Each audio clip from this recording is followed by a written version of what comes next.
Circadian rhythm के हिसाब से अपनी स्लीप को मेंटेन करते हैं तो आपकी स्लीप की क्वालिटी बेटर होती है और आपकी हेल्थ बेटर होती है। कि जब सूर्य उदय होता है और सूर्य अस्त होता है, इसके हिसाब से हमारे शरीर में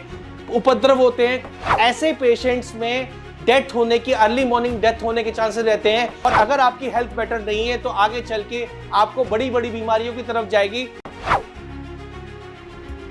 स्लीप एक ऐसी चीज है कि अगर सही क्वालिटी की सही टाइमिंग पे अगर मिलती है तो आपकी हेल्थ को मेंटेन करने में, आपकी हेल्थ को इंप्रूव करने में एक बहुत बड़ा रोल प्ले करती है। स्टडीज ये कहती हैं जिन लोगों की स्लीप की क्वालिटी अच्छी नहीं है या जो लोग रात में प्रॉपर टाइमिंग पे स्लीप नहीं लेते, उन लोगों को कोलेस्ट्रॉल बढ़ने की शिकायत, ब्लड प्रेशर बढ़ने की शिकायत, डायबिटीज बढ़ने की शिकायत और मेंटल डिप्रेशन, मेंटल एंजाइटी होने की शिकायत, ये सारी प्रॉब्लम्स होती हैं जिसकी वजह से उनके शरीर में बहुत सारी बीमारियां आगे चल के होती हैं। और एक समय ऐसा आता है कि उनको हार्ट की अटैक होने के चांसेस, किडनी खराब होने के चांसेस, लिवर खराब होने के चांसेस, ये सारे के सारे होते हैं। तो महत्वपूर्ण ये है कि हमें पता होना चाहिए कि हमारे लिए वो क्या क्या चीजें हैं जो नींद के विषय में हमें जानकारी रखनी चाहिए, ताकि आपकी जो स्लीप है वो क्वालिटी बेटर हो, ताकि आप अपनी हेल्थ को बेटर कर पाएं। तो सबसे पहले हम समझते हैं कि वो क्या क्या चीजें हैं जो स्लीप की क्वालिटी को बेटर करते हैं। तो उसमें समझने के लिए सबसे पहले हम बात करेंगे सर्केडियन रिदम पे। सर्केडियन रिदम या बायोलॉजिकल क्लॉक, ये दो टर्मिनोलॉजी है। इसका मतलब ये है कि जब सूर्य उदय होता है और सूर्य अस्त होता है, इसके हिसाब से हमारे शरीर में उपद्रव होते हैं, क्रियाएं होती हैं, अलग अलग तरीके की चीजें होती हैं जो कि हार्मोन डिपेंडेंट होते हैं। मतलब आपके शरीर में कुछ हार्मोन्स हैं जो दिन और रात के हिसाब से रिलीज होते हैं, खत्म होते हैं, और उसी के हिसाब से आपके शरीर की जो रचनाएं वो बनती हैं। तो इसी प्रकार से अगर आप सर्केडियन रिदम के हिसाब से अपनी स्लीप को मेंटेन करते हैं तो आपकी स्लीप की क्वालिटी बेटर होती है और आपकी हेल्थ बेटर होती है। इसका एक एग्जांपल मैं आपको देता हूं, जैसे जेट लैग जिसको आप बोलते हैं। एक कंट्री से जब आप दूसरी कंट्री ट्रेवल कर रहे हैं तो उसमें प्रॉब्लम ये होती है कि एक जगह पे दिन है तो दूसरी जगह रात है, जिसकी वजह से पेशेंट जो है, जो लोग हैं, उसको जेट लैग होता है, जिसकी वजह से उसकी नींद डिस्टर्ब हो जाती है, जिसको इंप्रूव करने में पेशेंट को नियरली 1 से 2 दिन लगता है अपने आप को बेटर करने के लिए। तो सर्केडियन रिदम एक ऐसी चीज है जिसको प्रॉपर अंडरस्टैंड करना और सर्केडियन रिदम के हिसाब से अपने स्लीप के पैटर्न को बनाना, ये कंपलसरी है अगर आपको एक हेल्दी स्लीप, एक अच्छी क्वालिटी ऑफ स्लीप चाहिए जिससे आपकी हेल्थ बेटर हो सके। दूसरा पॉइंट ये है कि लोग सोचते हैं कि अगर मैंने 8 घंटे की नींद पूरी कर ली है तो समय का कोई रोल नहीं है। अगर मैं सुबह 3 बजे भी सोता हूं और सुबह दोपहर के 12-1 बजे तक सोता हूं तो मेरे 8 घंटे तो पूरे हो गए, तो मेरी स्लीप क्वालिटी अच्छी है, मुझे कोई दिक्कत नहीं है। लेकिन ये सारी चीज गलत है। हमेशा ये याद रखिएगा कि आपकी स्लीप जो है वो सबसे बेस्ट क्वालिटी की तभी है जब आपके सोने का समय रात के 9 से 10 बजे के बीच में है या 10 से 11 के बीच में। मतलब इस समय को आप प्रिफर करेंगे और सुबह उठने का समय जो है वो 5 से 6 बजे या 7 बजे के बीच है। ये जो टाइम फ्रेम है ये एज पर बायोलॉजिकल क्लॉक या आइडियल टाइम है जिसमें आपको सोना चाहिए। और इसी समय पे अगर आप सोते हैं तो आपको बेटर रिजल्ट मिलता है, बेटर हेल्थ मिलती है और आप अपने शरीर में होने वाली जो बीमारियां हैं उससे बच सकते हैं। तो कंसर्न यही है कि हमेशा टाइम जिस समय हमें स्लीप लेनी है वो भी एक बहुत बड़ा रोल प्ले करता है एक अच्छी स्लीप की क्वालिटी को जनरेट करने के लिए।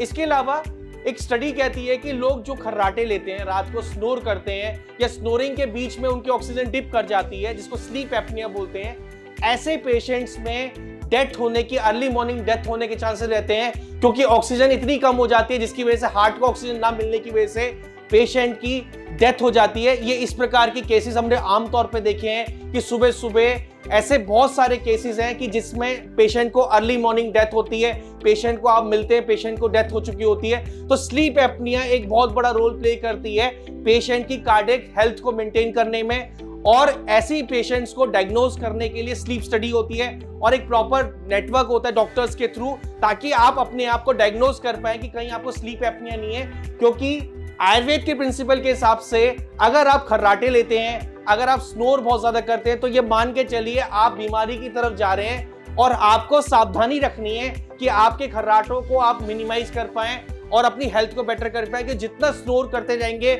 उतना ही आपका सिस्टम वीक होता जाएगा, उतना ही मोटापा, ब्लड प्रेशर, कोलेस्ट्रॉल और डायबिटीज, ये सारी चीजें होने लगेंगी और दवाइयों के बावजूद भी इसको कंट्रोल करने में आपको दिक्कतें आएंगी। तो स्लीप एपनिया को इंप्रूव करना बहुत जरूरी है।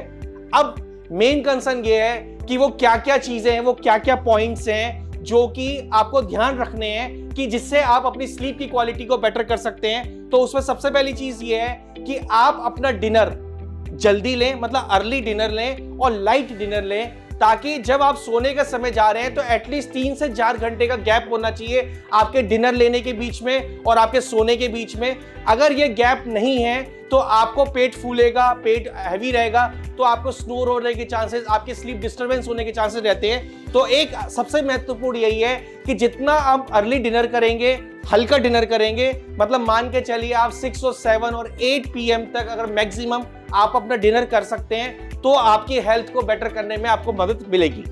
दूसरी चीज क्या है जो आमतौर पे देखा गया है कि लोग टीवी देखते देखते सो जाते हैं या अपने मोबाइल को बार बार देखते रहते हैं रात भर, जिसकी वजह से लोगों को स्लीप डिस्टर्ब हो रही है, इंसोम्निया हो रहा है, नींद डिस्टर्ब हो रही है और पेशेंट को बार बार स्लीप डिस्टर्बेंस की वजह से उनकी हेल्थ कॉम्प्रोमाइज होती जा रही है। ये आमतौर पे यंग जनरेशन्स में देखा जा रहा है कि रात के 2-2 बजे तक मोबाइल पे खेल रहे हैं, मोबाइल के साथ वीडियो देख रहे हैं और इनकी वजह से लोगों की जो हेल्थ है वो कॉम्प्रोमाइज हो रही है। तो इन सब चीजों को सावधानी रखना बहुत जरूरी है। तीसरी चीज क्या है कि आपको सोने से पहले फ्लूइड इंटेक जो है, मतलब आप पानी जितना कम पिए उतना बेटर है, क्योंकि रात को अगर ज्यादा पानी पी के सोएंगे तो रात को यूरिनेशन की वजह से आपको बार बार उठना पड़ेगा, जिसकी वजह से स्लीप डिस्टर्ब होने के चांसेस रहते हैं। इसके अलावा आप दिन में सोना अवॉइड करें, क्योंकि जितना दिन में सोएंगे उतनी रात की नींद डिस्टर्ब हो जाएगी और ये कोशिश रहेगी कि आपकी स्लीप डिस्टर्बेंस की वजह से आपकी दिक्कतें बढ़ने के चांसेस रहेंगे। तो ये सारी चीजें हैं जिसको हमें ध्यान रखना है कि जब अगर आपको एक अच्छी क्वालिटी ऑफ स्लीप आपको जरूरत है।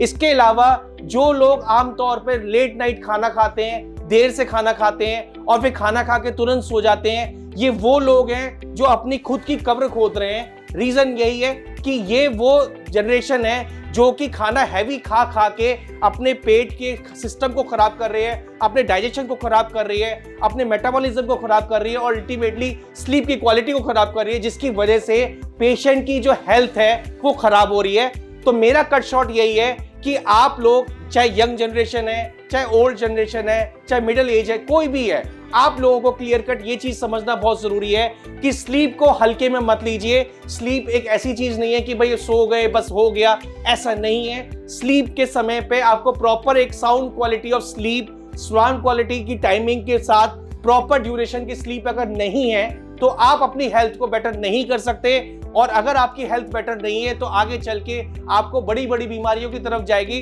तो नींद को हल्के में मत लीजिए, उसको सावधानी रखिए और अपनी हेल्थ को बेटर करने में मदद करिए। ये सारी इंफॉर्मेशन जितने ज्यादा लोगों तक आप पहुंचाएं ताकि लोगों की जो हेल्थ है उसको बेटर करने में आप एक इंपॉर्टेंट रोल प्ले कर सके।